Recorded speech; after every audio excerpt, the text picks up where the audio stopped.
Olá pessoal, Vitor Hugo, professor de Sociologia, e hoje eu vou dar aqui algumas dicas do Enem para vocês.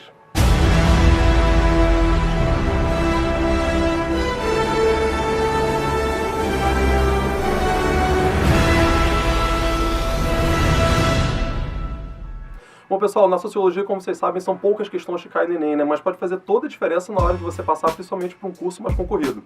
Então vamos lá! Algumas dicas importantes primeiro no aspecto da cultura, né? Aquilo que a gente estudou no primeiro ano.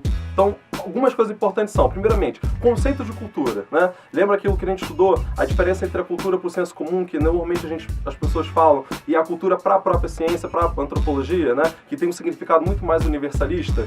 Uma coisa importante, a diferença entre o etnocentrismo e o relativismo cultural. O etnocentrismo cai muito e cai de diversas formas. Não necessariamente esse nome vai aparecer, mas são aqueles preconceitos que a gente tem com relação às outras culturas, né? Aquele evolucionismo, a tendência que a gente tem de colocar a nossa cultura no centro, a tendência que a gente tem de olhar o outro como inferior, né? Colocando a nossa cultura sempre como parâmetro para tudo.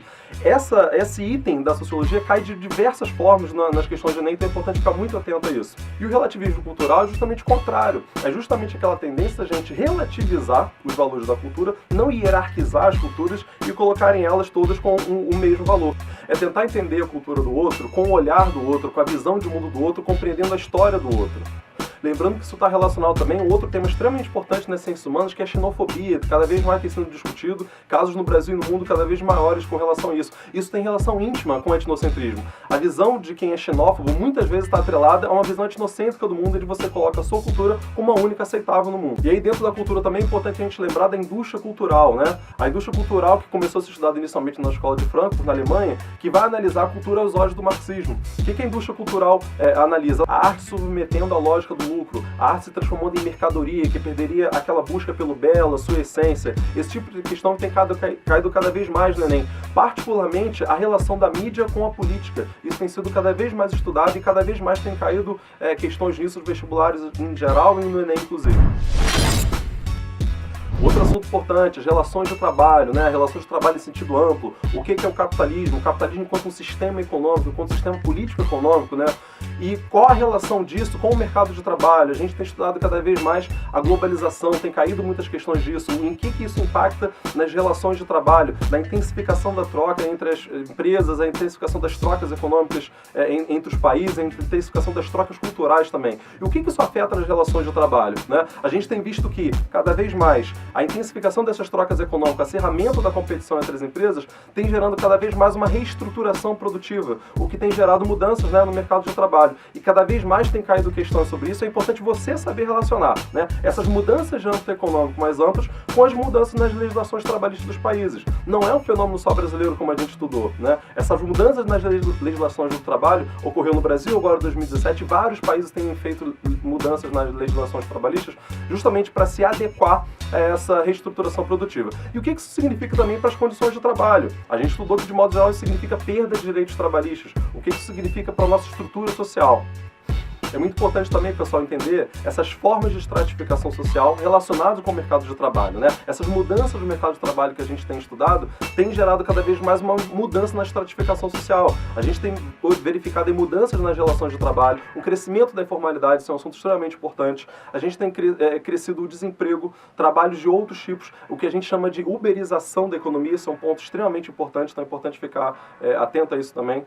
Outro tópico extremamente importante, a estratificação social no Brasil e as desigualdades sociais no Brasil, né? Tem um monte de estudo que apontam o quanto que aumentou a desigualdade social no Brasil e no mundo. Crescimento do número de bilionários no mundo, paralelo ao crescimento da pobreza no mundo também. Então vários estudos têm apontado que as desigualdades têm aumentado no mundo e isso é fruto de muitos fatores.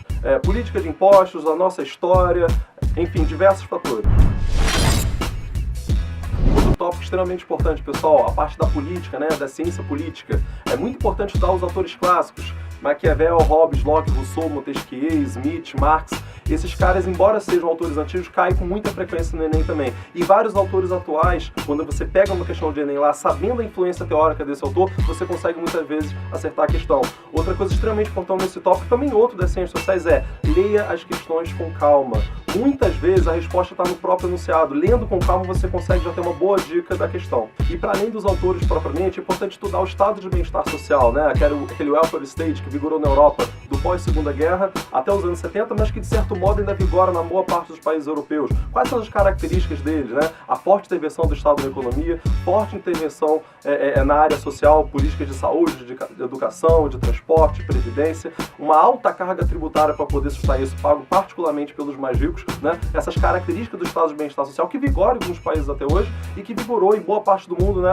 Outro assunto importante já na política mais atual, né? A crise da democracia liberal, essa descrença na política. Muitos autores têm estudado isso. O que tem levado essa descrença na política? Então é importante ficar atento a esses tópicos que abordam, e muitas questões tratam disso, dessa descrença da democracia liberal, a descrença no sistema político, a descrença nos partidos políticos. Isso tem levado a um outro fenômeno que a gente estudou também, que é a ascensão da extrema-direita no mundo. Em vários partidos políticos, em vários países do mundo tem crescido forças políticas extremistas, particularmente de extrema-direita. Isso está associado também à xenofobia. Então, é o tipo de coisa que tem caído muito, não só na sociologia propriamente dita, mas nas ciências humanas como um todo.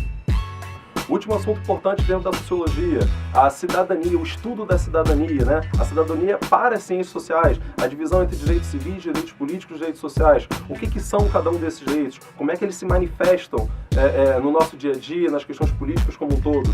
Essas questões caem de muitas formas diferentes. É importante você saber distinguir cada um dos direitos para conseguir acertar uma questão. E o exercício da cidadania também tem se expressado através dos movimentos sociais. A gente tem visto o crescimento de diversos movimentos sociais no Brasil e no mundo, como o movimento feminista, o movimento negro, o movimento LGBT, o movimento de luta por terra, o movimento de luta por teto. Esse movimento tem crescido a nível mundial, tem crescido também, em alguns casos, a reação, né, a objeção a esses movimentos. E é importante a gente entender qual é o histórico desses movimentos, qual a origem deles, qual o diagnóstico que eles fazem da sociedade, quais as pautas que eles têm, quais as bandeiras de luta, quais são as estratégias que eles usam para trazer as suas pautas. Então é extremamente importante entender esses conceitos, entender a história desses movimentos e quais são as pautas e como é que eles atuam hoje em dia. Então é isso, pessoal. Queria desejar boa sorte para vocês, muita concentração no dia, vocês são os vencedores.